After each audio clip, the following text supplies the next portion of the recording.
Mambo vipi? Safi kabisa. Wewe ni nani? Mimi naitwa Chionda. Chionda. Wengi wanajua kwa hivi. Inabidi baki hivi. Unafanya nini? Naona unatokea wapi? Mimi natokea niko Dar es Salaam. Niko Dar es Salaam, nafanya kazi ya kutengeneza magari, matairi yaliyoharibika. Matairi yaliyoharibika. Yaani mimi ni tire man. Elimu hii ya matairi ulijifunza wapi? Hii kazi bwana nilifundishwa na mjombano. Mungu amrehemu. Yeye ndio alionipa hii kazi. Toka mwaka 98 nimeanza kazi. Kazi mjomba wangu amefariki, lakini ameniachia ofisi. Kwa nafanya kazi. Shukrani zote ziende kwake. Ofisi ni ya kwako? Ofisi ni ya mabosi wangu mmoja anaitwa Peter. Lakini naishi nayo kama ndugu na brother kwangu. Niko na wadogo zangu, niko na Abdalla, niko na mdogo wangu Saidi. Tuko ofisi moja tunaendeleza hiyo. Abdalla ni huyo mwalimu wangu, ni babake, ni mzee Maulidi. Kwa hiyo Abdalla na Saidi ni mtu na kakake. Mimi hao ni mabinamu zangu. Ndio kazi inayokuendelesha maisha yangu. Kwa nini nimekuita hapa leo hii? Ni kwa sababu ya video ambayo ilikuwa zimepostiwa mitandaoni, mtandao wa TikTok. Yes. Na ulikuwa unaongelea kuhusiana na masuala ya dini. Na msimamo wako ilikuwa ni huamini dini, kwa sababu unaamini dini zimetengenezwa na binadamu. Kwa nini huamini dini? Dini kama ulivyosema, dini zimetengenezwa na wanadamu. Mungu kuwa na mpango wa kuleta kitu inaitwa dini. Dini unajua kwanza watu wa dini na watu wa politics ni watu wa moja. Dini na politics. Yes. Kwa sababu dini na siasa ni kitu kimoja. Kwa hiyo hii yote ni masuala ya kuendeleza maisha ya vikundi fulani na watu fulani. Kwa hiyo mimi nimestiki kwenye mila na tamaduni. Mimi napenda mila na tamaduni na napenda Uafrika wangu, na nikaangalia kushoto na kulia, kati na nyuma yangu ya kisogo. Nikagundua kwamba dini ni mikakati ya vikundi fulani vya watu, lakini zilimesaidia katika maisha. Lakini mimi bado sijezi accept. Bado sijezi kubali. Umesema unaamini mila na desturi ziko nyingi sana. Ni mila na desturi zipi unazoziamini? Mimi kwa kawaida naamini mila yote ya Kiafrika ni bora kwangu kuliko kufuata mila za wageni. Sasa hivi unaamini ipi? Sasa hivi mimi naamini kwamba ninachoamini wa Afrika, sera yetu, mgeni kumkaribisha kwa wema. Unasikia? Rafiki umkaribisha kwa wema na aondoke kwa wema. Kwako kusiwe na doubt juu ya mgeni wako ambaye yeye amekuja kwako kama mgeni mwema. Lakini wenzetu hawa waliokuja hapa tuliwapokea kwa wema, lakini wao walitufanyia mabaya. Unaelewa? Kwa hiyo ukiangalia ujaji wa hizi dini unazosema wewe, zilikuja kwa njia tofauti, lakini njia kubwa ni ya nguvu. Sio njia ya kubembelezana, kushawishiana kwa amani kama wewe ulivyokuja na kumtaka mimi nije kwenye studio yako kwa unyenyekevu. Hapo kwanza dini, sasa tunaingia kwa amani. Lakini hapo kwanza watu walikuwa wengi kwenye dini kwa amani. Kwa sababu yule alokonka eneo lako, yeye ni mtu wa dini yake. Kwa hiyo anakuambia kama unaitwa bwana nani? Temidaye. Bwana Temidaye, kwanza jina lako wewe sio letu. Jina langu mimi la Kiafrika. Jina lako la Kiafrika. Temidaye. Kwa hiyo jina lako huwezi kwenda nalo huko useme njema. Kwa hiyo ili wewe uwe na pamoja nasi kwenye organization yetu au tuseme dini yetu, lazima ufuate majina yetu sisi tulioleta dini. Unaelewa? Mimi mila hiyo nimeikataa. Haya nimejifunza kwa mtu mmoja, kuna story hizi za dunia. Na katika utafutaji wa ukweli nikakutana na story ya kijana mdogo sana kutoka katika kijiji kimoja kinaitwa Jufle Village. Mwaka 1600 wakati wa Atlantic Slave Trade. Huyu kijana alichukuliwa, akapakiwa kwenye meli, akapelekwa nchi ya kigeni. Na wale mabwana wageni. Kwenye nchi ya kigeni yule bwana lazimishwa kufanya kazi za nguvu, lakini kabla ya yote ilitakiwa convert, aingie kwenye dini ya master yule mkubwa wake aliyemnunua na anayemiliki. Maana kipindi hiko binadamu walikuwa kama mali unavyomiliki simu ya kwako. Kwa hiyo wewe ukinimiliki mimi unakuwa mali yako. Unanipiga unavyotaka. Utaniburuza unachotaka. Utaniamsha saa 9 usiku muda wa kulala. Wewe utaniambia mimi nikakuchotea maji ya kunywa au ogi nyumba kutoka hapo mpaka kule upande wa pili. Lakini kwa sababu yeye ni master hatakiwi kubishiwa. Hataki kumbishia master. Kwa mimi nikaona dini hizi zimeletwa na watu kwa sababu maalum na dini hakuna lingine ni utawala. Kwa dini moja kwa moja zimeungana na utawala. Unaelewa? Ndio maana wakati wa Roma wanaanzisha dini, mfalme alikuwa ndo mkuu wa kanisa.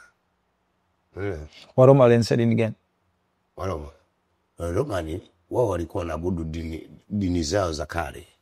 Lakini wakalazimika kuingia kwenye dini ambayo wanaona kuingia kukusanya dini nyingine na kuziweka pamoja ili wale waliokuwa wanawapinga wawe pamoja, kwa sababu wanaabudu pamoja, wanakula pamoja. Kwa hiyo wao wakaamua kuwachukua, kulikuwa na mtu anaitwa Yesu, wakamuingiza katika nini, katika mfumo wao. Lakini wao walikuwa wanamkataa hapo kwanza alipokuwa hai anazunguka ulimwenguni, kwa stories zinavyosema kwamba wao walipoona yule mtu anawasumbua wakampangia mipango wakamuue. Kwa stories zinavyosema vitabu vyao, kwa sababu vitabu tunasoma vimeletwa sio kwa sababu wewe ni mtu wa dini fulani. Inatakiwa usome hata maadui yako mikakati yake ili ujue. Lazima usome maandishi ambayo yanamuhusu yeye na mikakati yake, na utajua jinsi ya kumwingia. Maana Waingereza wanasema ukishindana naye ungana naye. Kwa hiyo Waroma waliwashindwa wale watu wa dini. Watu wale waacha huyo Yesu. Kwa hiyo ilibidi wawalazimishe wale watu waungane nao. Kwa hiyo wakatengeneza kitu kinaitwa mkutano wa Nicea mwaka 325 nafikiri AD. Yani hiyo baada ya kuja kwa kufa kwa Yesu. AD inamaanisha wenyewe wa Romani wanasema year of our Lord, mwaka wa Bwana wetu. Au wanasema baada ya kifo chake. Miaka 14 baada ya kuondoka Bwana Jesus, Ukristo ukaanza kidogo kidogo. Baadaye Waroma walikuwa kaupinga sana. Nani alianzisha Ukristo? Christianity.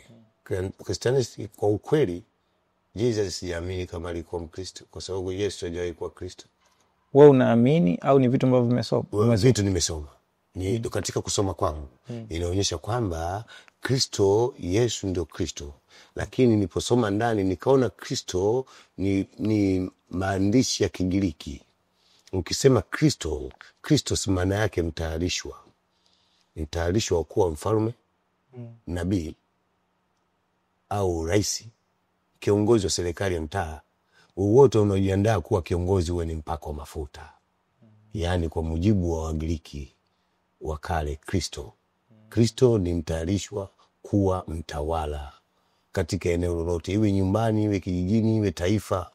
Ngazi yoyote ya utawala mtu huyo ataitwa Kristo, si kwa sababu ameandaliwa kuwa mfalme au kiongozi. Ndio maana. Kwa hiyo mimi ninafichukulia Kristo, wao akachukua hili neno Kristo, Konstantini akauchanganya na paganism ya Roma ambao wanaabudu dini ya Mithras, ambao Mithras wana mungu wao anaitwa Apollo. Yani Apollo ni sun god, ni mungu jua. Unaelewa? Kwa hiyo wakachanganya paganism wakamixi na mafundisho ya yule mtu aliyekuwa anaitwa Yesu au Kristo, wakatengeneza dini. Kwa hiyo vita kati ya wanafunzi wa Yesu na Waroma watawala ikaisha, kwa sababu wako pamoja sasa. Atakaye kaidi ataitwa msaliti, lakini tena si adui, ila ni msaliti wa ndani. Hivyo ndivyo ilivyotokea dini. Kwa hiyo dini nilipoona Konstantini akaitisha Nicea Conference wakati yeye ni mpagani. Umeelewa? Konstantini yeye ni mpagani. Kwa sababu Konstantini anasema yeye aliota ndoto mwaka 312 wakati anaenda kupigana na jamaa mmoja anaitwa Mark Sanchez katika eneo wanaliita Meridian Bridge, katika daraja la Meridian. Huyu Mark Sanchez alikuwa ni adui wa Konstantini. Konstantini anasema kabla hajaenda vitani, usiku amelala, akaoteshwa, akaambiwa, akaona ishara ametiwa katika ndoto kwamba tumia alama hii utashinda. Wenyewe Walatini wanasema in hoc signo vinces, for this sign you will conquer. Kwa hiyo Konstantini akiwa mpagani akaamuru watu wote wanajeshi na raia wake ambao wanapambania taifa, basi vitu vyote vya taifa viwekwe alama ya msalaba. Kwa hiyo ndio maana Yesu akawekwa msalabani? Hapana, sio kwa sababu hiyo. Msalaba ulitokea? Msalaba ni kwa sababu umesema Konstantini alioteshwa, akaonyeshwa alama ya msalaba. Alama ya msalaba. Alama ya ushindi kwake. Alama ya ushindi kwake. Hii ilikuwa ni kabla ya Yesu? Hii ni 300 mwaka 200 na alipote 312. Ilikuwa baada au kabla ya Yesu? Hii 300 Yesu alishaondoka. Yesu alishaondoka. Sasa Yesu alikuwepo na akawekwa msalabani. Msalaba anawekwa msalabani wowote ni mtu mwenye makosa. Ule msalaba wa Yesu aliowekwa mwanzo ulitokea wapi? Misalaba ilianzia Kemet. Misalaba iko aina nyingi. Huo ni mmoja tu katika aina msalaba. Hata Ramses wa pili alikuwa anatumia msalaba kuadhibu wahalifu. Kwa hiyo yule alimweka pale kama adhabu watu wote waone. Ina maana ukiwekwa juu unaadhibiwa, watu wote wataona kwamba wasirudie mchezo ule. Nao utakuwa kama yule pale. Hiyo ni onyo. Kwa hiyo huwezi wakauliwa chini, ili mradi aweke juu watu wote waone, wasirudie kosa la kupinga serikali. Turudi kwa Konstantini kuhusiana na msalaba wake. Konstantini yeye hakuwa mtu mwenye dini kama nilivyokuambia. Ila Konstantini alikuwa mtu mwenye greed, tamaa. Anapenda sana madaraka. Wakati huo yuko madarakani, yeye alikuwa anatumia kila njia, kila mtu, kila mpaka alikuwa anataka upite ateke huo kwake. Konstantini huyo akashinda kwenye vita ya Romeo ya Bichi. Aliposhinda vita, akaona ile ishara niliyopewa na kushinda kweli nimeshinda. Mark Sanchez na watoto wake wote wakauawa. Mark Sanchez alipokufa na wanawe, utawala wa eneo alikuwa anatawala Mark Sanchez, kuvuka daraja la Moravian upande wa pili ndio ilikuwa eneo anatawala Mark Sanchez. Kwa hiyo Konstantini akahodhi eneo lote, akawa mtawala, the Great Imperial. Konstantini akachukua maeneo yote alikuwa anatawala Mark Sanchez, maadui wa Mark Sanchez akawaangamiza. Konstantini akatawala pale, mwisho akahamia Constantinople ambayo leo hii inaitwa Istanbul, Turuki. Akaacha Roma chini ya Papa. Papa alitengenezwa na nani? Papa alitengenezwa na himaya. Papa ni cheo ambacho kinatokana na cheo cha kale kabisa wa high priest wa Mithra. Alikuwa anaitwa Maximus Pontiff. Cheo hiki kinalingana na hiki cha Papa. Kwa hiyo kutoka kwenye upagani wakaja kusimamisha dini ya wote, wanasema dini ya wote ya Kikristo. Ya Kikristo. Ambayo hiyo ni, lakini wakati huo hao wa Roma walio convert kuingia kwenye Ukristo, wana chini ya juu kanisa, chini kuna hekalu la Mungu Mithra. Wakitoka juu wanaenda chini, wanaenda kuabudu kimya kimya. Wewe ndio maana ninachokuambia hadi leo wazungu hawajaacha mila zao za kipagani. Wazungu hawajaacha mila zao za kipagani kwa sababu bado wanaendeleza mila zao, ila sisi wanatuambia tufuate mila zao. Kama wao bado wanaamini mila zao za kipagani na wanasema hii dini ya Kikristo ni ya wote, kwa nini sasa wanaihubiri dini isambae kote na wanasema hii dini ni dini ya upendo? Unajua kuna vitu duniani kama dini ni utawala, kama nilivyokuambia. Kwa hiyo watu wengi wakiwa wamekubali hiyo dini, basi wewe utakuwa rahisi kutawaliwa kufuata, kwa sababu ukitumia upanga kumlazimisha mtu kuna utawala inakuwa ni shida. Kwa sababu mpanga ushaua wengi. Kwa hiyo walichofanya wao ni kuchukua dini na kuchanganya na dini zile hizo zikuta na dini zao za kipagani na kazimixi, wakapata nguvu ya watu. Watu wengi wakaunga mkono. na wao nguvu hii haikuja bure. Baadaye wao wakatangaza mtu wowote anaupinga Ukristo naye atauawa. Wakati wao walitangaza hapo kwanza mtu wowote anaofuata Ukristo atauawa, lakini baadaye wakawa maadui wawili wameungana pamoja, wakaamua kuwa deceive mess of the people. Umesikia? Kwa hiyo watu wengi wanafuata wasiolijua. Sawa, dini kubwa duniani ni mbili, Christian na Islam. Umeniambia Christian ilipotokea, Islam ilitokea wapi? Islam kwa ufupi, Islam katika dokumenti na vitabu nilivyosoma, wenyewe Waislamu wanasema Uislamu ulianza toka Adam. Unaelewa? Wanasema Uislamu ulianza toka Adam. Muhammad alikuwa nabii wa mwisho kuja kutimiliza kwamba sasa Uislamu umekamilika. Ibrahimu alikuja na kipande, Musa alikuja na kipande, Ishmaili alikuwa na kipande, sijui hadi huyu Yesu wao na Waislamu wanamuita Isa, naye alikuja na Taurati na alikuja na Injili kama Musa alivyokuja na Taurati na vitabu vyake vitano. Kwa hiyo hao na Bwana wakatengeneza mipango yao. Kwa hiyo Uislamu ukaanza kuja Afrika baada ya kufa Nabii Muhammad. Waislamu wanaamini hivyo kwamba ulianzia tangu Adam, na ndivyo wanavyoamini. Kwa mujibu wa vitabu ambavyo wewe umevisoma, Uislamu umeanzia wapi? Uislamu umeanza mwaka 600 kwa sababu Muhammad alipozaliwa alianza kuhubiri Uislamu akiwa na miaka 40.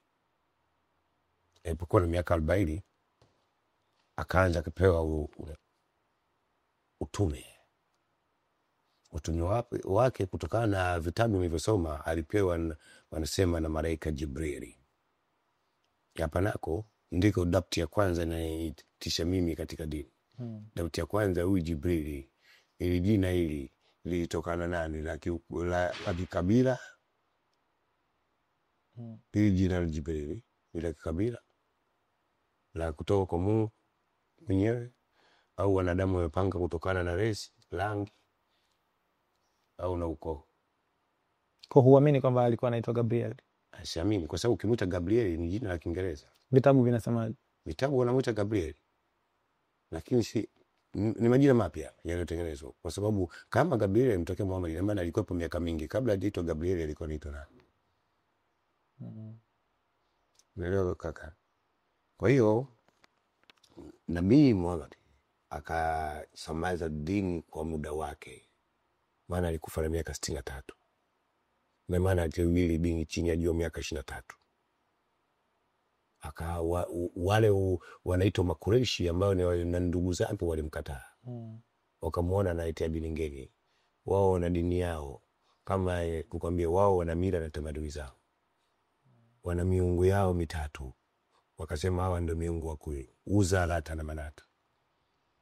Muhammad akamwambia hizi ni idol, ni vinyago tu. Kwa hiyo msiabudu hii. Kuna Mungu wangu alinileta mimi na amenipa mwongozo na ufunuo, anaitwa Allah. Kwa hiyo lazima nimfuate huyu. Makureishi wakakataa na wakapanga kugeia. Kwa mujibu wa vitabu, huyu bwana akahama Maka, akahamia Madina, akaanzisha dini yake Israeli sana akiwa wapi? Madina. Lakini baada ya kuona kule ameshamaliza, ilibidi arudi nyumbani Maka. Akarudi Maka, mji akauchukua kwa amani. Watu wote baada washatanguliza wa katangulizi, watu wakampokea. Walimpinga walikuwa wachache. Muhammad akawa mtawala wa kijeshi, akawa military commander. Muhammad akawa sultani asiyevaa juu. Unasikia? Sultan asiyevaa juu. Sultani ambaye yeye hataki mamlaka makubwa, lakini nia yake ilikuwa nini? Yeye dini yake iwe kubwa.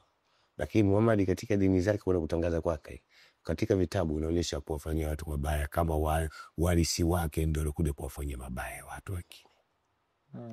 Unaelewa? Kwa time Muhammad anakufa mwaka 600 na kitu, utawala wake ukawa kulisi utawala wa Muhammad, ilikuwa kesi. Ndio maana ikatokea hapa kuna Shia na Sunni. Na Shia wanaamini kwamba Ali ndugu wa Muhammad ana haki ya kulisi madaraka. Ikaja chaos within, ni vurugano ndani. Kwa hiyo Ali akatengwa, madaraka akapewa Abubakari ambaye ni mko nabii wa Uislamu Muhammad. Huyo yupo Shia au yuko Sunni? Muhammad yeye Ali wakamfuata baadaye. Wakati wa Ali alipoondoka Muhammad, kulikuwa kuna Shia wala Sunni, kulikuwa na mapokeo madogo machache. Haya mapokeo hivi ninavyokuambia hapa, tunavyoongea mimi na wewe, Uislamu umegawanyika zaidi ya madhehebu makundi 70, lakini nabii wao walipoondoka aliacha njia moja, wanasema wafuate njia moja. Sasa baadaye kaja ili kutangaza Uislamu wao wengi na dini ndio utawala. Abubakari akalanchi vita kuelekea pande 3, anaelekea Rome, anaelekea Afrika, akaelekea na Persia Ujeni. Akaenda akashinda Ali, lakini ushindi huu ulitokea na umwagaji mkubwa wa damu, utekaji na biashara ya watumwa ikaendelea. Maana wanasema mateka wa kivita ya kipindi hiko alikuwa anauzwa kama unavyouza, umeokota vitani, umepata dhahabu unakwenda kuiuza. Kwa hiyo walikuwa wanauzwa, lakini watu wengi walikuwa wanauzwa ni black bay, kwa sababu hizi resi mbili adui yao mkubwa ni mtu mweusi, na hawajawahi kumsamini mtu mweusi. Kwa mtu mweusi kwao ni kama kikaangu kidogo sana ambacho kikizi kupikia chakula. Kwa hiyo wao ni kama, yani kama vile ulivyokuwa na mbwa, paka. Na Mwarabu ndio mtu wa kwanza kufanya biashara ya utumwa, akamfundisha Mwingereza. Mwingereza ameiga biashara ya utumwa kwa Mwarabu. Kisha kumsikia mtu anaitwa Tipu. Alitawala Zanzibar. Yule alikuwa mfanya biashara. Yule alikuwa slave trade. Yule alikuwa mfanya biashara ya watumwa. Na huyo jamaa ni mweusi mwenzetu. Lakini ndio wale walofanyaje? Walopewa. Sasa Tipu alikuwa mtu wa dini, lakini alikuwa anauza watu kwa watu wa dini. Watu wa dini nao wanauza watu kwa watu wa dini. Wewe unaitwa savage, wewe ni kifaa tu, unauzika watu wafanye mambo yao. Ukawa mjenzi, ukawa mpishi, ukawa nini. Kwa hiyo wewe una thamani kwao, hata ukifa bila kutibiwa wewe una thamani. Umeelewa? Mimi kusoma kwa dini nimeziacha. Mimi nilisoma Uislamu kidogo. Sababu ya kuziacha dini ndo hizo unazozitaja? Sababu ni kama hizi ni chache tu, na sababu nyingi tu. Kwenye video yako umesema dini ya Kiislamu inaongozwa na Arab supremacy. Yes. Na Christian ni white supremacy. Arab supremacy, dini ya Islamic. Yani ukuu wake, ukiwa Muislamu lazima ufuate mila za Kiarabu. Sio kuona watu wengi wako na msikitini wanavaa mkoko. Kanzu. Watu wengi wanakwenda kanisani wanavaa mkoko za kawaida. Suti. Nguo nzuri za kuchomekea. Yaani mavazi ya Mwingereza. Mwingereza anaitwa the smart one. Mtu wa kwanza mtaalamu duniani ni Mwingereza. Kwa hiyo na lazima uvae kufuata mavazi ya Mwingereza. Kwa sababu sisi Ukristo wetu tumeletewa na Mwingereza ndio umekuja zaidi. Mjerumani kakaa, lakini na Mroma naye amepita kwa mbali, lakini Mroma ndiye kututawala sisi. Ila Mroma ndiye alipeleka dini Sudan, hawa ni wa Byzantine. Kuna miaka hiyo wa Byzantine ndio alipeleka dini Sudan. Ambao chini ya Justinian ndio alipeleka dini Sudan. Kwa hiyo dini hizi zote ni man-made. Imetengenezwa ili kupukuni utawala, kupata nguvu. Kwa hiyo usifikiri kuna kwenda mbinguni, kwa sababu kama kuna kwenda mbinguni kwa dini, basi wazungu na Waarabu wasingetotea dini. Dini zingekuwa za manufaa. Nenyo maisha watu kama wao wanavyoishi. Mtu anaendaje mbinguni kwa mujibu wa maandiko uliyosoma? Kwa kutenda mema. Mema ni yapi? Mema msaidie mwenye shida. Vitabu gani vinafundisha msaidie mwenye shida? Kwa sababu ukijaribu kusoma vitabu vya Kikristo vingi vinasema hivyo. Kwamba Yesu wakati analeta Injili alifundisha wasaidie wenye shida, cha kwako kama wewe ni tajiri mpe masikini, kama una nguo mbili mpe moja mpe mwenzako. Lakini haya ni maneno ya mtu wao ambaye walimchukua cha kwake kwa nguvu na yeye mwenyewe walimuua. Unajua maana yake ilikuwa ni ilikuwa kutengeneza ya kwao hao, kwa sababu ya kwake yanaonekana mazuri, wao watakosa utawala. Kwa hiyo lazima huyu tumuondoe, watengeneze kitu kitengo cha. Kwa hiyo mawazo yake yale wakakaa kaburi, wakaona yanafaa kabisa kutengeneza kitu kitakachokuwa kutengenezea manipulation wale wanadamu. Sisi tu nguvu zetu za utawala ziendelee kudumu. Hakuna jambo wanaliogopa watu aristocracy au mairiti kama kuanguka. Sawa. Katika mjadala wako kuhusiana na ubabe wa ukuu wa Waarabu na Wazungu, kwa maana supremacy unaonaje mwingiliano wa kihistoria kati ya itikadi hizi za ueneaji wa dini duniani kwa Uislamu na Ukristo barani Afrika? Uingiaji wa Uislamu na Ukristo barani Afrika unaingia kwa sword in the curse, upanga na vilegu. Hakuna amani. Babu zetu wote wanalazimishwa. Mfano mdogo ni kutolea Kunta Kinte. Aliambiwa aache jina lake la Kunta Kinte. Huyu dogo anatoka Jufre Village kule Gambia.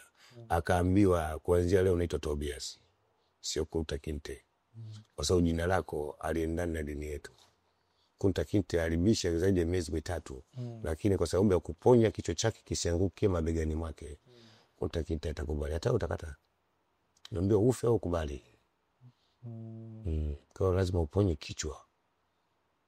Bora ukata mkono kichwa kibaki. Kwa yeye kapolwa imani yake, lakini kichwa chake kipo. Kwa imani yake inabaki moyoni mwake. Kwa hakika imani ni jambo ambalo usiojua. Unaamini kwamba kesho mtaenda kununua gari, lakini kesho huwezi kwenda kununua gari. Kwa sababu wewe una imani tu. Na imani kwamba kesho mtakula chakula kizuri, lakini pesa una. Ni imani tu. Kesho huwezi kupata hilo kitu. Imani inaponya, lakini imani inaponya ni mashairi. Umesikia? Imani inaponya, lakini mashairi. Wangapi wameponyeka kwa imani? Takula. Wengi wanasisitiza kwamba wamepona kutokana na imani yao. Sana. Sababu hata Yesu kwenye mafundisho yake alisema imani yako imekuponya kabla ya kwenda kumponya mtu. Kwenda kumchukua sawa. Kumtoa yule jamaa kipofu alikuwa aoni. Kipofu, hata yule mama ambaye alisema mwanae amekufa anaumwa nyumbani, akamwambia imani yako imekuponya, nenda nyumbani mwanao atakuwa mzee. Ndio. Sasa wale sasa hivi watumii hivi. Hapa mambo haya ni mambo mazito sana. Sasa dini zilivyoletwa kwa mfumo wa upanga na chaos kama ambavyo unasema, unadhani simulizi za kihistoria hizi zina mchango gani katika kuendeleza na kupinga mifumo hii ya ubabe au kutokana na rangi na ngozi hadi leo? Inatakiwa Waafrika tukae tufikiri. Je, tumepata faida, tumepata hasara? Tumenyanyuliwa na hivi vitu vya kigeni au vimetuangamiza? Mimi ninachoona vimetuangamiza, vimetushusha chini. Kuna baadhi ya matabaka na kawaida yao watu wakitengeneza kitu lazima wapate watu wa kuwasaidia kutoka kwenye jamii yenu, ambao hawa ni wasaliti wanakuja kuuza nini. Alafu hawa wao ndio wanakataa kila kitu utakachokiongea mwingine, kwamba wewe unakosea, wewe unakufuru, wewe unaita kufuru, blasphemy. Kwa kutaja jambo la kweli, kwa kuongea jambo la kweli kwa watu wako na wapenda. Afrika kama nilivyokuambia tulikuwa na mila zetu, lakini mila zetu watu walikuwa wanakata miti usiku, wazungu wanakodi wakate miti ndio kwa babu zetu wanakaa chini wanaomba. Na mvua inakuja. Umesikia bwana? Mimi kwa macho yangu nilikuwa mdogo, katika umri wangu mdogo nikiwa nyumbani huko maeneo ya Mikese, nikashuhudia babu yake na mama yangu alishawahi kwenda mji mzima umekuwa jua kali, chakula hakuna hata majani yani kuchuma ule mchunga. Unajua mchunga? Unajua mchunga upatikane. Ule mlenda, unajua mlenda? Unajua. Mlenda upatikane. Kwa hiyo bamia hali hamna hata kwenye mto. Kwa hiyo walichofanya wana kawaida wanasema wewe tumekosea nini? inabidi tuchangishane. Kuna pesa kipindi hiko mimi niko mdogo sana, kuna pesa zilikuwa zimetoboka kati. Wanachangishwa wana kijiji, zinakwenda kununuliwa nguo. Wale wazee wanajichagua wazee waliokuwa safi. Wazee wanachaguliwa wanakuwa safi, sio wachawi. Hiyo ni watu wenye imani, yenye nguvu katika kumwamini Muumba wa mbingu na nchi, ambaye alimleta babu yao babu yao babu yao na babu yao. Kwa hiyo mimi ninachoamini hapa, naamini Mungu wa babu yao wa babu yao wa bibi yao wa mama yao. Mimi siamini Mungu wa Isaka, Yakobo na Ibrahimu. Hawa watu kama walikuwepo, walikuwa kwenye msaada wa imaya yao. Hawawezi wao kutusaidia sisi. Mungu wa mzungu hawezi kuja kunisaidia mimi, kwa sababu kwanza Mungu wa mzungu washamuonyesha kabisa, anaonekana kwa matukio kwamba yeye ni white man, ni mtu mweupe, ana nywele za blondi, nyekundu au yellow, au atakuwa ana macho ya blue. Ushawahi kuona ile picha? Picha za mfano wa Jesus. Na tunasema kwa sababu maisha ya Jesus alipoishi, ni hii kitabu kinasema hivi, there has never been a man that ever walked the earth in a human form of any race, creed or color by the name of Jesus Christ. Nasema kulikuwa hakuna mtu wowote katika dunia hii anaitwa Jesus aliyewahi kukanyaga ardhi hii. Yesu ni nani? Yesu ni myth. Kwa Mswahili ambaye haelewi myth, ni hadithi ambazo ni vitu ambavyo vya kuaminika lakini havina reality. Hakuna mtu anayewahi kuishi na Yesu ale ushahidi wake kitu chake kilichokeacho chini ya juu. Hakuna. Vitu vyote na vigeni vilivyotengenezwa na vizazi vingine, sio vizazi vya Yesu. Hakuna shahidi hadi leo. Ukiongelea Yesu wako 13 watu kama Jesus.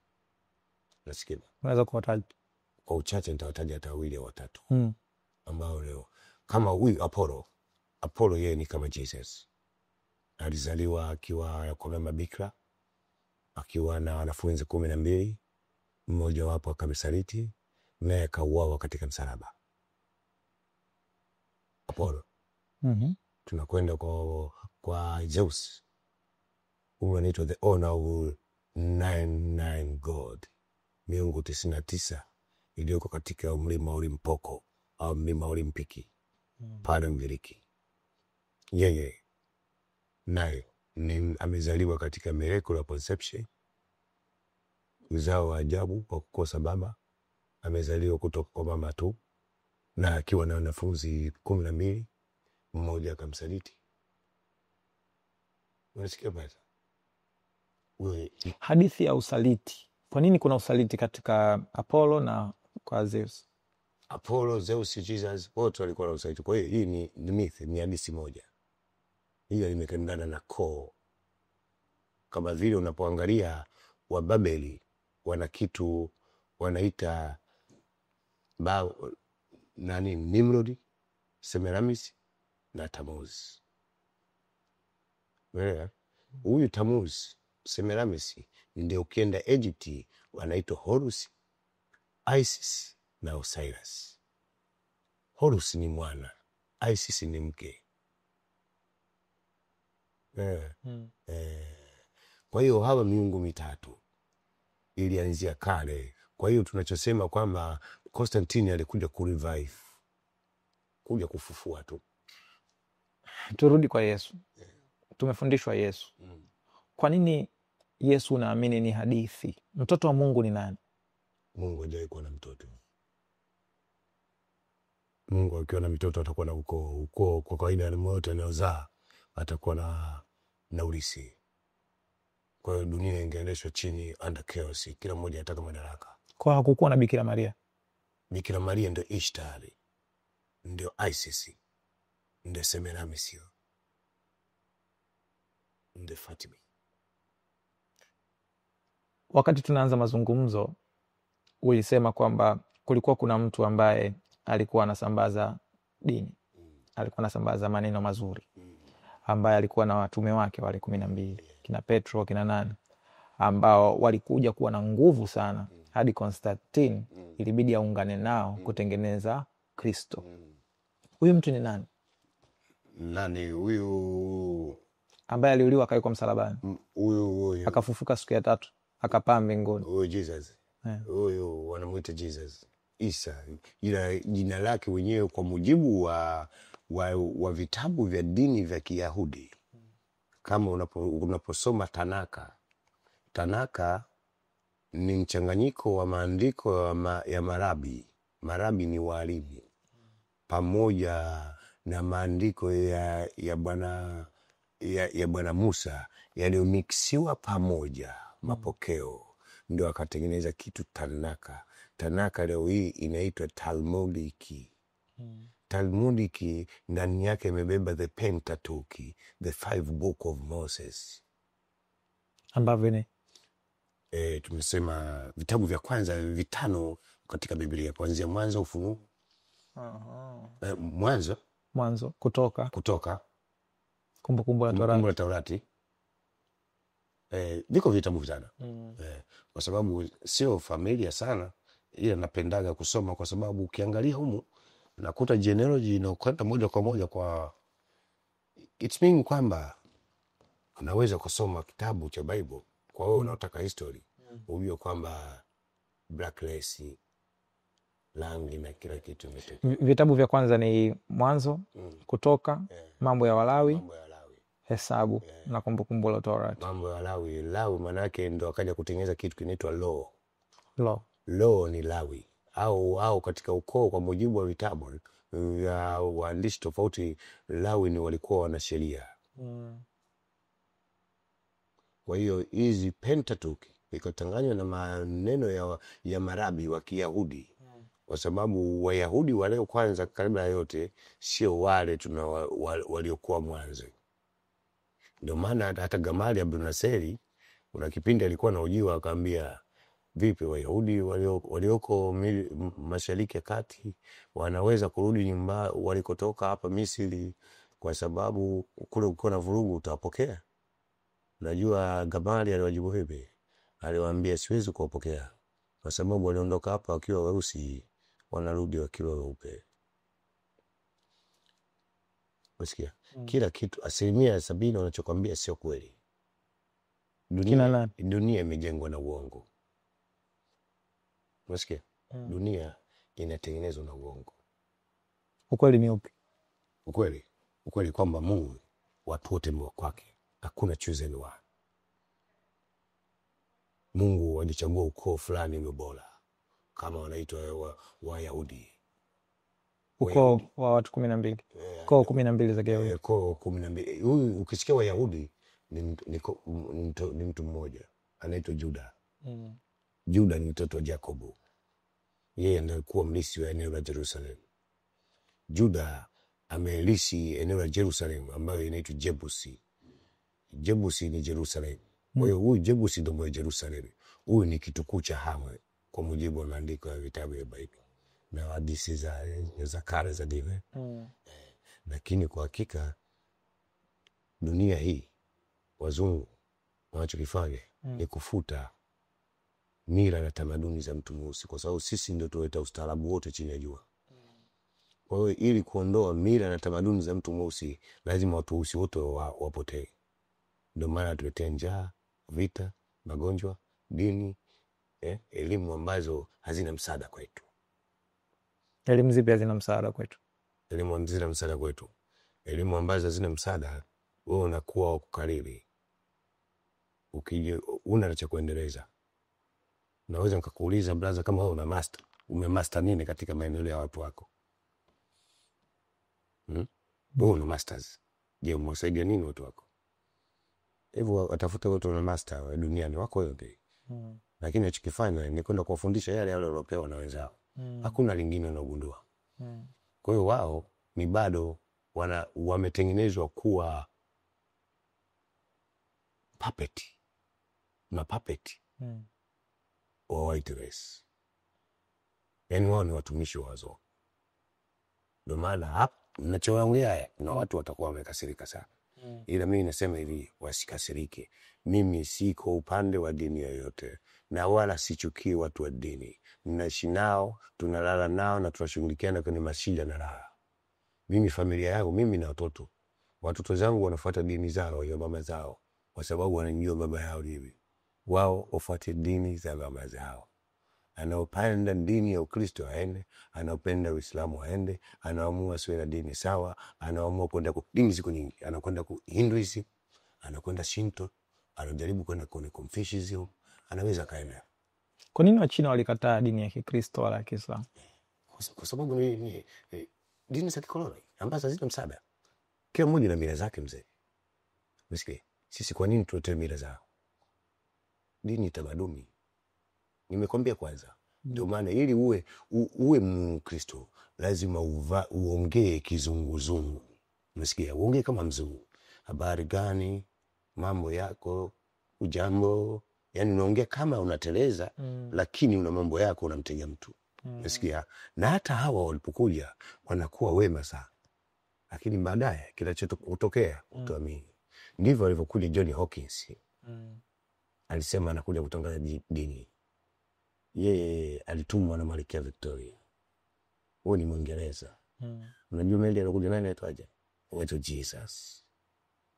John Hawkins. Ndio mtu wa kwanza mwaka 1500 aliingia katika pwani ya Afrika. Hao walipokuja ndio kaanza kuuza watu. Kwanza analeta conflict kati ya wewe unaongoza kijiji cha kwanza na mimi naongoza kijiji cha pili. Tukija kugombana anakuja kutuchukua na tutia kuna yani mimi na wewe tunapigana. Mimi nikikushinda wewe na kupeleka kwa John Hawkins. John Hawkins anasema tukamao na kazi ya kufanywa. Kumbe anakwenda kupakia kwenye meli. Mwishowe biashara hii ikaendelea kote. Na watu wote walikuwa wanafanya utumwa ni watu waliokataa kuingia kwenye dini. Kama ulikataa kuingia Ukristo. Wakati sisi tushachukua eneo lako. Kijiji chenu tushakichukua. Una machaguo mawili. Uondoke au ufe. Uondoke au ufe. Ndio ilivyokuwa dini ilivyosema. Tukirudi pale kwenye Afrika, umegusia wazo kwamba dini zililetwa barani Afrika. Unaweza kuelezea kwa mifano mahususi unayoamini kuwa taasisi za kidini au viongozi wa kidini, si ndio? Walitumia propaganda au ujanja kusimika na kudumisha mamlaka yao ya kutawala watu. Walitumia hiyo. Waliwaambia kwamba hii dini ni bora. Itakupeleka kwa Mungu. Ukienda kule utaishi maisha ya milele. Maisha duniani unafupi sana. Unapokufa utaishi miaka mingi. Ni kweli. Mtu ukifa binadamu alizini unakaa miaka mingi kuliko maisha ya duniani. Lakini je, ni kweli kwamba ukifa unaenda peponi? Kwa hiyo hakuna afterlife? After death? Through religion? No. Mimi naamini ukifa. Kuna kitu naamini kinaitwa incarnation. Ushakusikia incarnation? Maana yake nini? Incarnation ni mimi nikiondoka anakuja kuzaliwa mtu kama mimi. Hii imani imetokea wapi? Hii imani imetoka. Imani hii sisi wa Afrika tunayo miaka mingi. Ila ilikuja kufutwa na wazungu. Na wazungu wanafanya wao ndio wagunduzi wa imani ya incarnation. Lakini wa Afrika ndio tunafanya incarnation. Na ndio maana tukiwazika mafarao tunawafanya kitu inaitwa mummies. Tunaviringishia, tunatoa vitu vyote vya kuoza tumboni. Tunawaekea chumvi na madini na vitu kadhaa ndani ili wasioze. Baadaye wewe wanaweka kwenye wanaita sarcophagus ambayo ni sanduku la kuzikia. Alafu anakwenda kuwekwa kwenye chemba umburia, eneo la kuzikia kama ile chumba kile kidogo. Chemba maana neno chemba sisi Waswahili tunaita chwiba. Ni neno la Kiingereza. Kwa hiyo unakwenda kuwekwa, unaingizwa kwa sababu zamani yalikuwa makaburi mengi ni ya mapango. Kwa sababu mapango yalikuwa mengi na ni special. Mtu wao anaweza akachimba akatengeneza pango lake la kuzikia mwenyewe. Au familia ikawa na eneo lake. Kama vile nilivyosoma kwenye Bible, mtu mmoja anaitwa Ibrahimu alipokufa Sarai akaenda kuuziwa pango la Makipela la kumzika mkewe Sarai. Naye Ibrahimu alipokufa alizikiwa makipea. Umeelewa?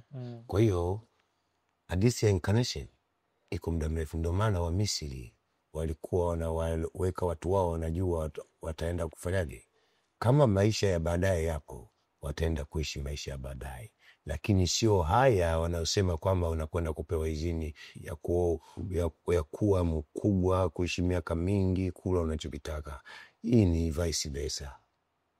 Wasikia kaka, haya ni maisha ya duniani. Kwa unachokiamini wewe, mtu akifa hakuna afterlife, hakutokuja kuwa na mwisho wa dunia. Mwisho wa dunia hakuna. Kwa kitabu cha Ufunuo wa Yohana si cha kweli. Nimesoma Ufunuo wa Yohana. Ningesoma Ufunuo wa Yohana. Kile kitabu lakini kinasema kuna mwisho wa dunia. Ya, ni kitabu waliandika. Na kila mtu anaandika cha kwake, anaandika inavyofikiria yeye. Kwa kile kitabu ni myth. Yes, that is the myth. But that's a story. Ukisoma unaburudika, unapata tumaini.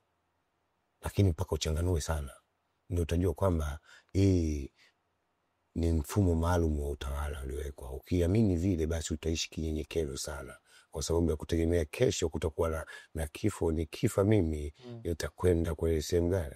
Sehemu ya wokovu.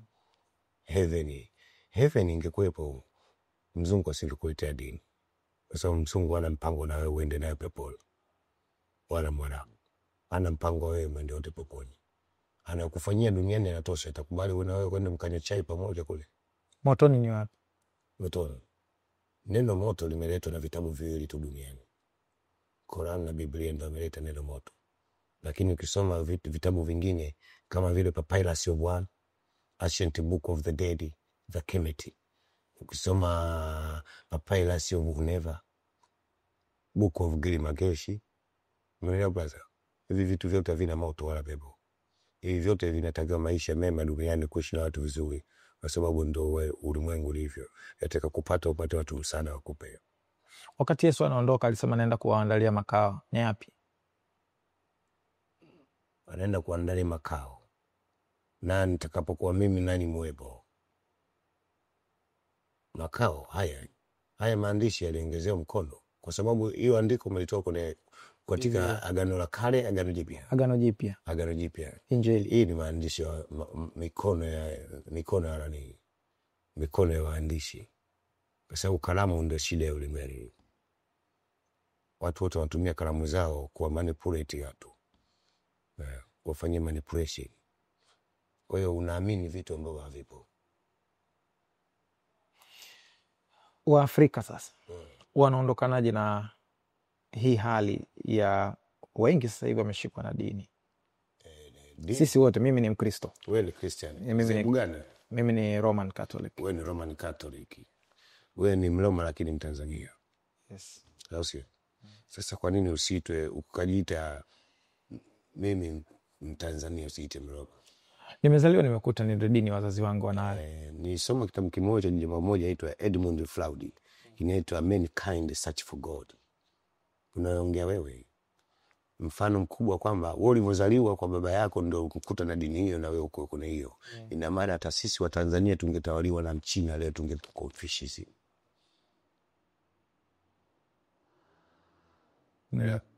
Tungekuwa Confucius, dini ya Kichina, dini ya wasomi, ambayo huyo ni msomi. Confucius ni msomi. Hakuwa na lingine zaidi. Yeye ni mtafutaji wa elimu. Confucius. Je, tukitawaliwa na Mhindi, ndugu yangu ungekuwa Buddha. Unamwabudu mtu mweusi yule chakra. Kwa sababu yeye wanaita nappy hair. Buddha ana nappy hair. Na watu wote wa nappy hair ndio original men in another world. Waafrika wanatokaje huko? Waafrika huko. Kutoka Waafrika ni kazi ngumu, kwa sababu wako kwenye chain.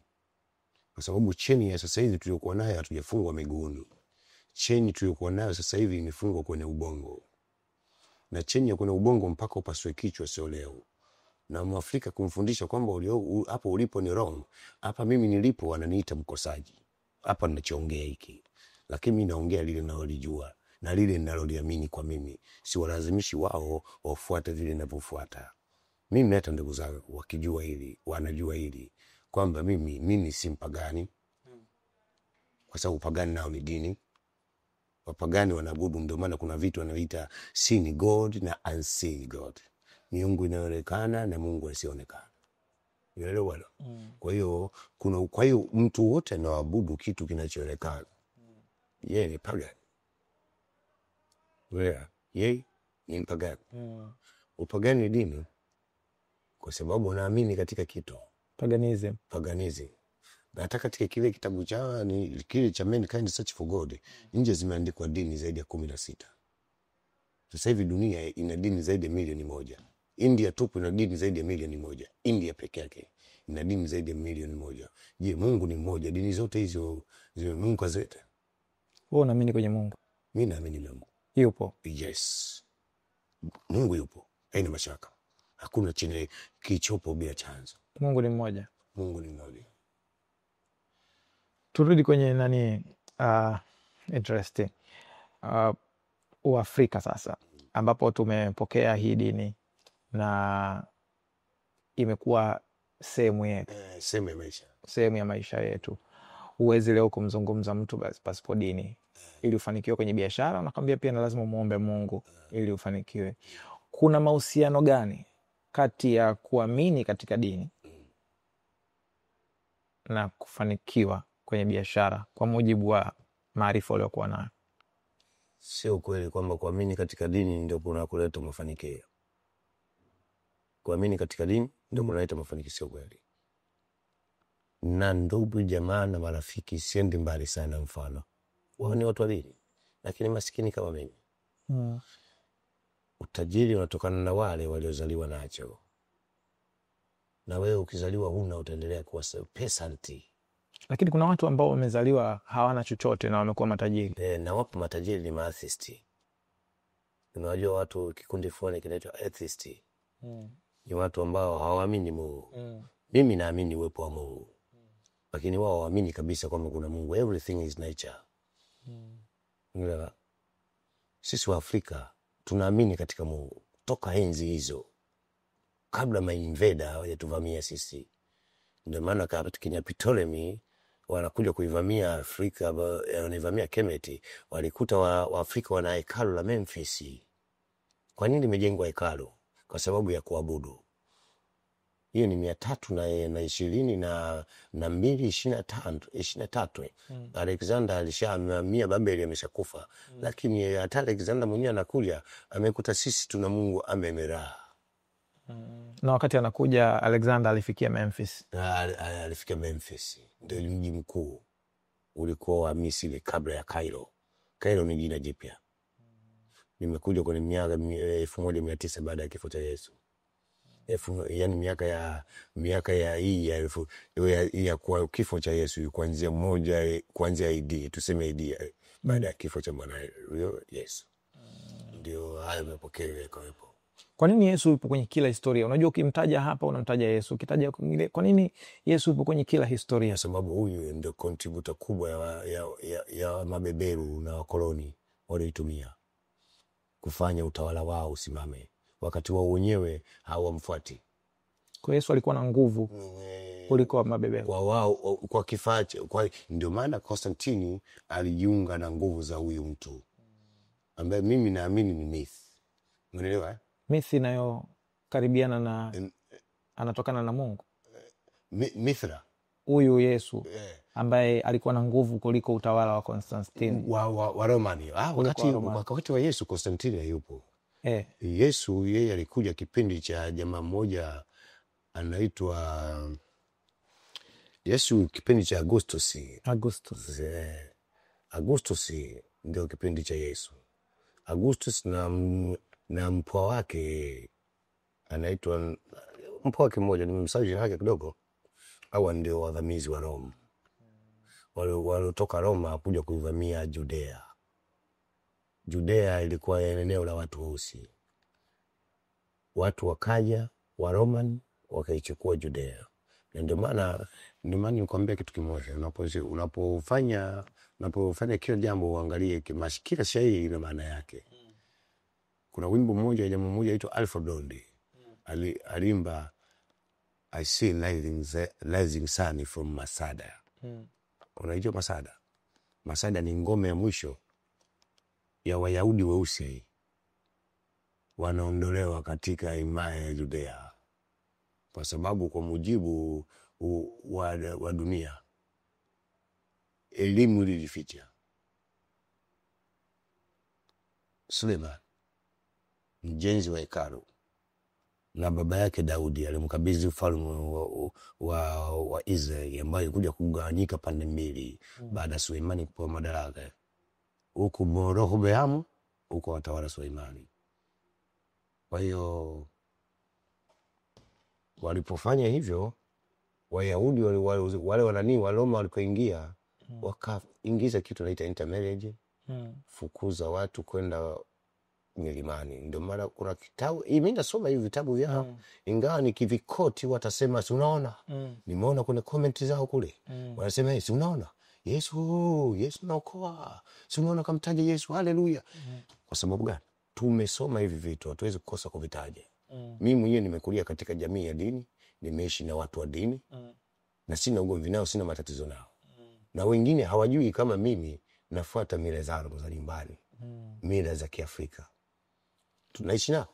Lakini akiniambia asalamu alaykum, naitikia wa alaykum salam. Akiniambia shalom Kiyahudi, shalom alaykum. Akiniambia Bwana Yesu asifiwe, milele amina. Shalom na asalamu alaykum vinafanana? Hizi mfeto vinafanana. Shalom ni Kiyahudi? Ni shalom ni Kihebrew. Kihebrew. Maana yake amani iwe juu yako. Asalamu alaykum, amani iwe juu yako. Alaykum salam, alaykum salam, nawe pia salamu ziwe juu yako. Kihebrew unaitikiaje? Kihebrew shalom alaykum, shalom alaykum. Shalom alaykum. Hii shalom alaykum ya Kiislamu na Kiyahudi inafanana na Akkadian na Kiaramaiki. Dini kubwa katika Mashariki ya Kati. Ambao hiyo Mashariki ya Kati wazungu ndio wanasema Mashariki ya Kati. Si mimi kwa ufupi kutokana na walimu wangu wa history wananiambia hii inaitwa kaskazini mashariki ya Afrika. Kaskazini mashariki ya Afrika. Kuna jamaa yangu mmoja niomba nikuulize hili swali. Amesema umetaja mawazo tata ya kidini. Na mojawapo ya kitu ambacho ulikitaja, vitu vimezua udadisi, vitu vingi ulivyovitaja. Ukataja mfano asili ya jina la John. Na mijadala mingineyo. Tukienda mbali zaidi, unaweza kuelezea ni kwa nini baadhi ya Biblia kama vile kama zile za Kikatoliki au za Kiorthodoksi zina vitabu zaidi kama vile Apokrifa na vitabu vya Deuteronomy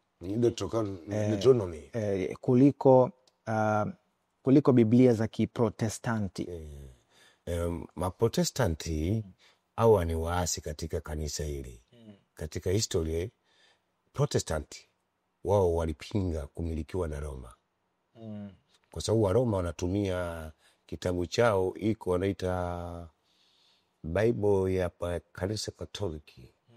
Ni tofauti na Bible nyingine kwa sababu ina vitabu zaidi ya 70.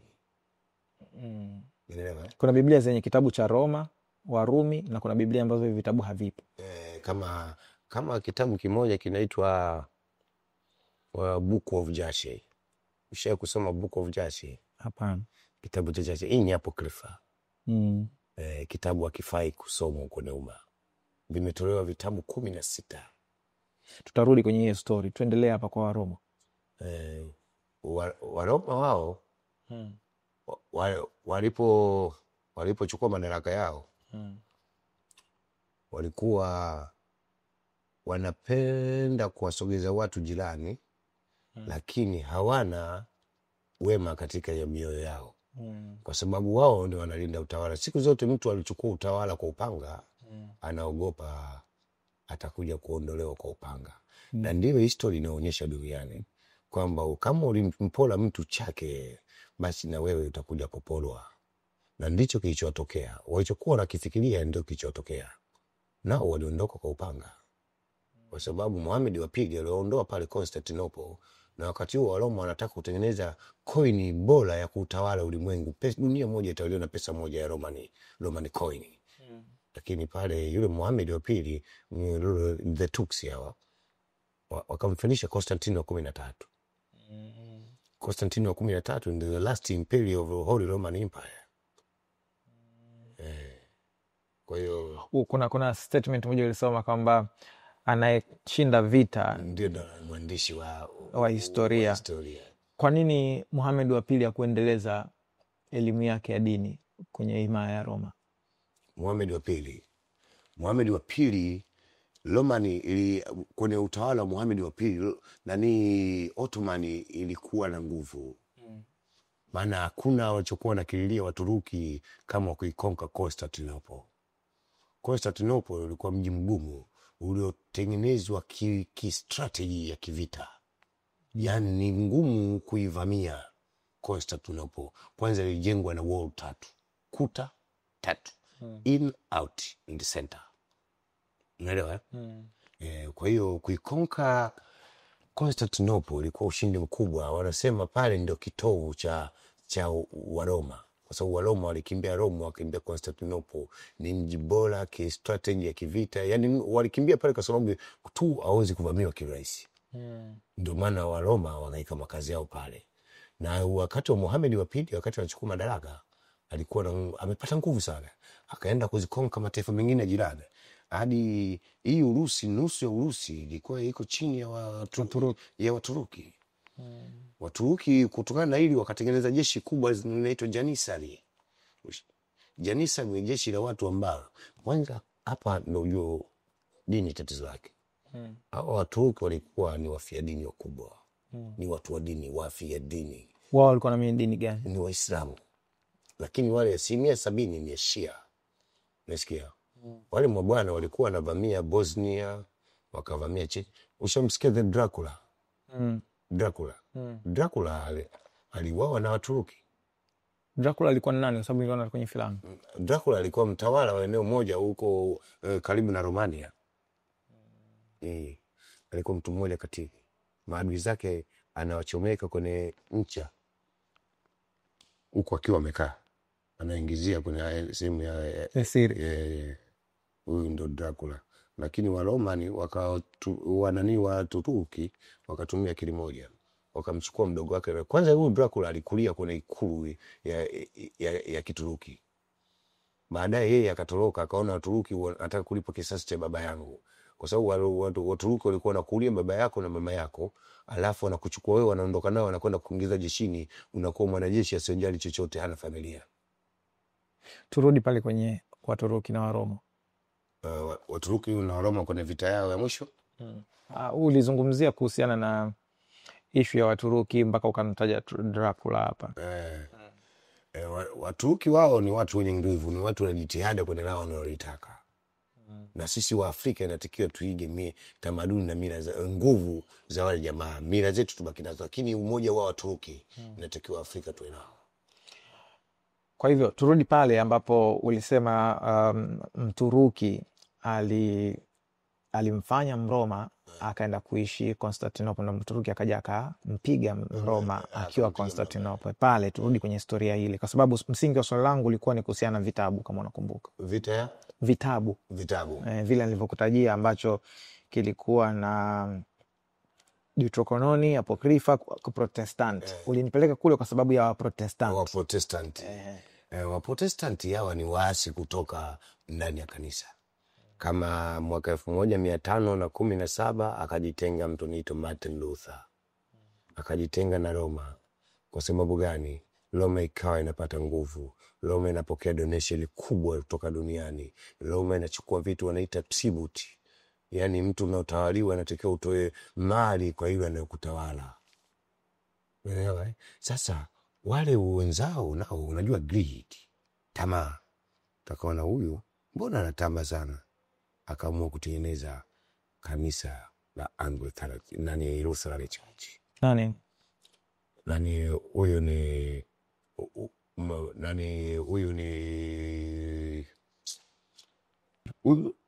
Huyu ni nani waliofanya haya mambo? Ni Martin Luther King. Sio Martin Luther King. Martin Luther ni mwana mapinduzi wa Kimarekani. Huyu ni Martin Luther. Huyu ni Mromani, ni Mjerumani. Alikuwa chini ya monastery ya Kiroma. Okay. Yeye akaandika malalamiko yake 99 ya mateso ya Roma kwa raia.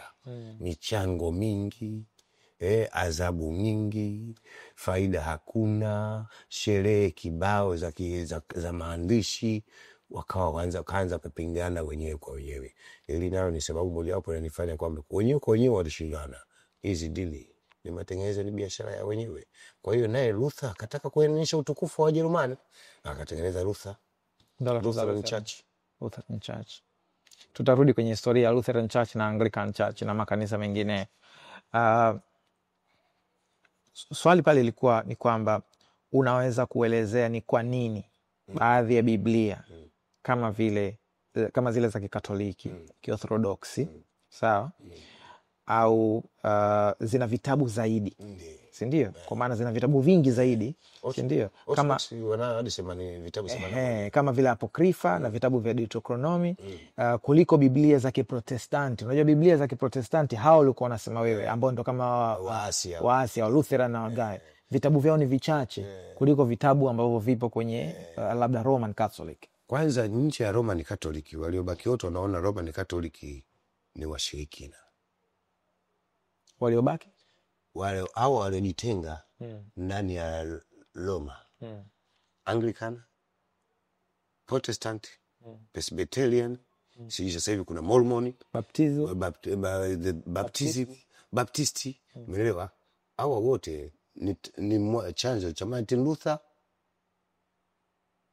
na Waingereza na Anglican yao, umeelewa?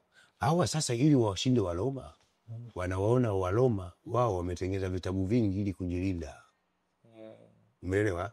Kwa hiyo imani ya Kiroma kwa hiyo ni dhaifu, ni imani ya kibinadamu, ya kwa wao ndio ya kimungu. Lakini hawaelewi kwamba Roma ndio yotengeneza system nzima 325 kule tulikotoka. Akatengeneza mfumo mzima wa dini. Akamuondoa jamaa mmoja anaitwa Elias kutoka Libya. Yeye ndio alikuwa mpinzani wa haya mambo yote. Huyu jamaa akapewa exile, akahamishwa. Alikoelekea huko akaenda kuishi muda mfupi akafa. Na hatujui kama aliuawa kwa sumu. Maana kipindi hiko kuwekewa sumu ilikuwa jambo la kawaida sana. Mtu akikupinga chukua adui yako na rafiki yako, anakuwa adui yako, anakuwekea sumu unakufa. Wewe hawa kuhivi vitabu vyao kuwa na maandishi machache kwa sababu wanataka kumshinda Roma. Kwamba wao ni wanafikiri sana kuliko wa Roma. Mwenye mikatasi mingi, hana elimu kubwa. Wao wana elimu wana vitabu vichache lakini wana elimu nyingi. Kwa hiyo hadi leo division hii mnaiona kwamba wa Roma wanaonekana. Wewe kwa Sabato usiwahi kusikia? Nawafahamu. Eti wa Sabato. Nenda kwa Sabato afu ulize kuhusu Roma. Watakuchukuliwa. Tukombe the beast katika Revelation, katika Ufunuo wa Yohana. Wanamzungumza kama the beast katika ile nyoka mwenye vichwa saba.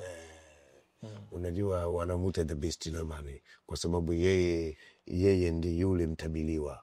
Unaelewa? Kwa hiyo hawa nje ya Roman hawawezi kumkubali yoyote kwa sababu Roma ni mharibifu. Lakini katika dini ambazo zilizoundwa na wanadamu kwa faida zao, ambazo zina upole na utaratibu, Roma wako sawa. Kama wewe mtu wa dini, mfia dini, basi baki na Roma yako. Kanuni inaniambia hivi. Roma ni watu waelevu. Roma ni watu waelevu. Roma ni watu waelevu. Kwa nini Roma ni watu waelevu kuliko Lutheran na Anglican? Kwa sababu Roma ndio baba. Baba siku zote amchukii mtoto wake. Kwa hiyo hawa hata wakifanya nini mkono ukatwi. Unasikia? Kwa hiyo Mroma anawavumilia hawa kila siku. Hivi katika maisha yako yote ushawahi kumsikia Mroma anajibu hoja nyingine yoyote kwa mtu hata kama amelopoka? Papa ni mtu ambaye anahimiza sana amani. Vicar of Christ. Yeye ni makamu wa Yesu duniani. Kwa nini hatuna mitume na manabii weusi katika maandiko ya kidini? Katika maandiko ya kidini ni kimoja wapo kwa chini kukwambia ni white supremacy na Arab supremacy. Lakini ukweli uliopo hao wote hawajawahi kuundua kitu. Vitu vyote hivyo ni mali ya watu weusi. Kwa sababu black ndio mwanzilishi wa kila kitu chini ya jua. Nimekutajia vitabu hapa, Book of Gilgamesh, Papyrus of Wadi, Papyrus of Never, Book of the Dead. Ukisikia Book of the Dead? Hapana. Book of the Dead ni vitabu katika mahekalu ya Memphis kule. Ukienda kwenye museum unaweza ukakuta Book of the Dead, lakini inalindwa sana kwa sababu ni treasure. Ethiopia inahusiana gani na Biblia? Ethiopia kwa sababu Malkia Makeba, Queen of Sheba, inasemekana Waarabu wanamuita Malkia Balkis, wazungu wanamuita Malkia Queen of Sheba. Sisi wa Afrika utamuita Malkia Makeba, mtawala wa Aksum, Ethiopia pamoja na Sudan. Huyu ni Black Mama. Unaelewa Huyu ni mwanamke mweusi. Alikwenda kumtembelea kwa hadithi za vitabu vya dini, wanasema alienda kumtembelea Suleiman Jerusalem, kwenda kumjaribu kutokana na imani yake na nguvu zake, maana alisikia sifa zake nyingi sana. Malkia Makeba akafunga wao, akachukua safari ndefu akiwa na wafanyakazi wengi na dhahabu kibao. Unajua Afrika si matajiri wa kila kitu. Akambebea dhahabu Suleiman, na Suleiman alikuwa mpenda dhahabu. Katika hadithi mystical wanasema kwamba bwana alikuwa na kichungu cha dhahabu nyuma ya nyumba yake. Suleiman ibn Daudi, yeye alikuwa mtu mpenda wanawake, alikuwa na wanawake 700, masuria 300. Lakini leo hii ndio uone ndugu yangu kwamba haya mambo si kweli. Alikuwa na wanawake 700, masuria 300. Binadamu gani anaweza kufanya mambo? Masuria ni kina nani? Masuria ni watu ambao mahawala, vimada. Umeelewa? Sasa ukija huku, huyu Sulemani alikuwa na wanawake 700. Wao wanamke wanaambia wao mmoja. Hivi kwani unaweza kuoa mwanamke mmoja? Kwa nini imeletwa hii dhana ya kuwa mwanamke mmoja? Imetoka wapi? Dhana kuwa mwanamke mmoja. The white supremacy. Kwa sababu wanajua mtu anaozaa sana duniani ni mtu mweusi peke yake. Hiyo inaitwa envy of black men penis. Unasikia baba? Chuki dhidi ya uume na mtu mweusi. Unajua sisi watu weusi tuna kila kitu tulichopewa na Mungu, kwa sababu hizi fisadi zote, mila, dini kuletea kwa nguvu, hizi zote kutupunguza nini? Nguvu tulizokuwa nazo. Na kweli tushakuwa tepe. Kama umepigwa ngumu unasubiri urushiwe taulo ulikoni. Sasa ndio hali tulikuwa nayo. Umesikia brother? Sawa. Ulizungumzia vitabu pale. Ukasema kuna vitabu ambavyo vimeondolewa.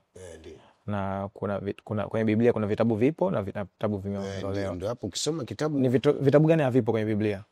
Kwenye Bible? Unajua unaposoma Biblia ziko nyingi. Kama nilivyokuambia.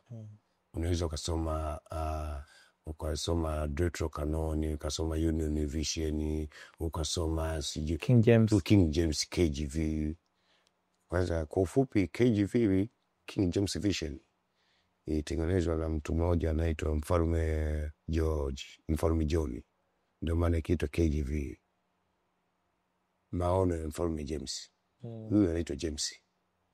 James, baba black, mama black, baba white, ni murato. Kwa hiyo yeye ndo alitengeneza commission ya watu 43 kujichimbia katika dungeon chini huko, na kukaa zaidi ya miaka 5 au 3 na kutengeneza kitabu cha Anglican Church. KJV wenyewe ni wa Anglican. Sawa. Tukienda kumalizia, mimi nataka kujua msingi wa wewe kusoma hii elimu yote. Kwa nini unataka watu wajue hii elimu? Elimu hii nataka watu waelewe kwamba sisi watu weusi ni watu watukufu sana duniani.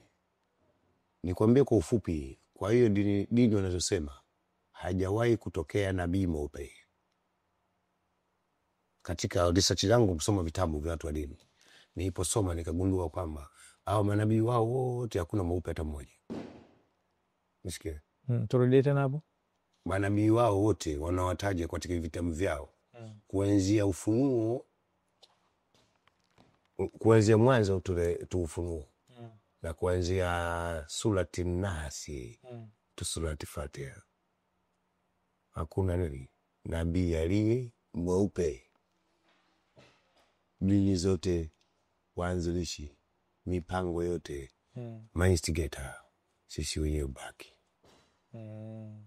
Wazungu wakakopi na kupaste, wakaamua hivi vinafaa, wakaamua kututa sisi kwa vurugu. Wakati huo kizazi chetu kilichokuwa na elimu hile kishafutwa.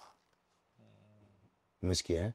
Unajua mimi nikuvamia nyumbani kwako au mji wako ukiwa na watoto zako na wasomi na wajinga wapo, lakini wasomi wote itabidi wauawe. Umesikia? Wasomi? Wow. Wasomi wauawe. Vitabu vyako vyote ulivyokuwa umeandika na elimu uliokuwa nayo lazima tuifute. Ili tupate tukutangaze kwamba wewe ni inferior. Wewe dhaifu. Una kitu. Kwa hiyo wewe unapaswa utawaliwe. Ndio mfumo mzima ulivyowekwa. Ili uwe smart. Turudi pale. Kwa nini unasoma hivi vitu vyote? Unatakia nini Afrika? Nataka Afrika waamke kama alivyoamka watu wengine wenye akili zao kule Burkina Faso. Maana kama juzi bwana mdogo Ibrahim Traore aliambiwa ajenge misikiti 200. Sasa msikiti just kuswali. Kwani usipinge hospitali watu kupata matibabu wakaenda kuishi vizuri kwa wakiwa na afya njema. Mtu akiwa na afya njema ndio atafanya kazi. Mtu akiwa na afya njema hata kama akiwa mtumwa wako ndio atakufanyia kazi vizuri. Lakini Ibrahim Traore akaja na mawazo ya Kiafrika kwamba tunachokihitaji hapa ni hospitali na elimu na vitendea kazi kama pembejeo za kilimo.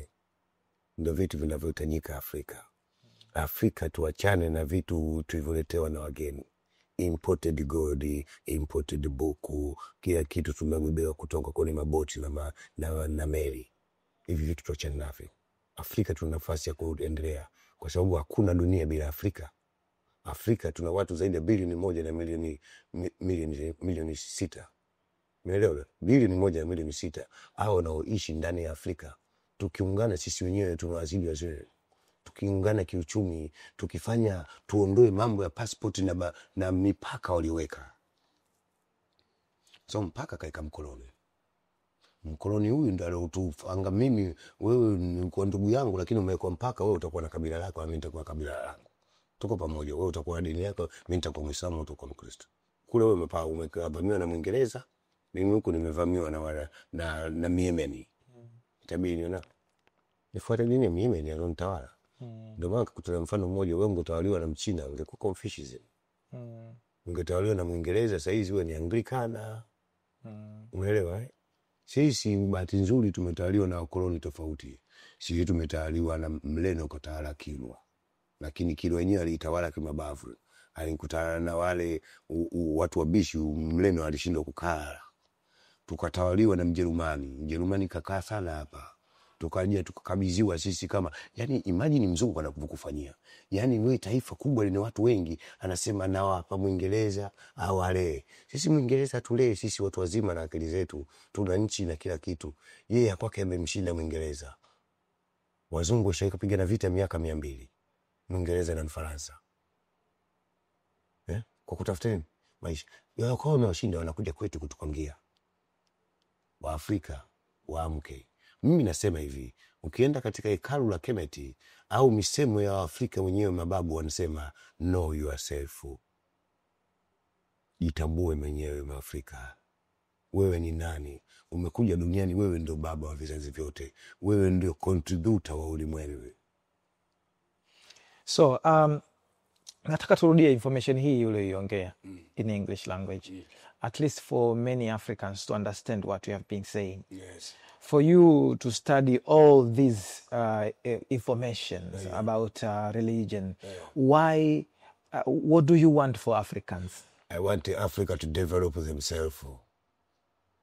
Africa to develop themselves without depending to white race or other race, to depend on ourselves, black race.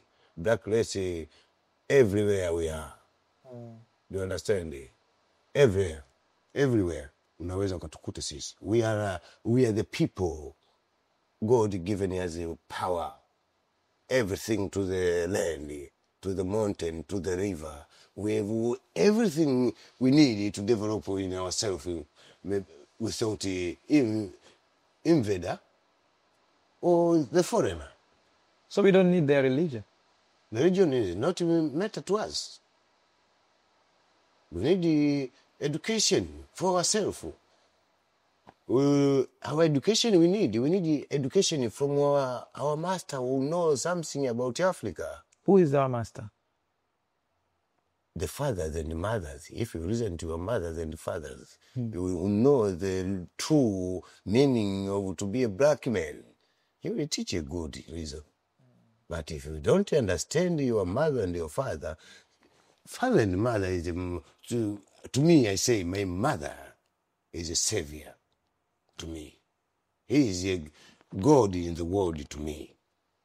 I want to worship my mother, but sometimes I say, this is it.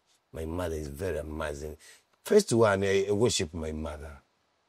Than any other. No others. My mother, to me, is a secretary. Is your mother Christian or Muslim? My mother was a Muslim.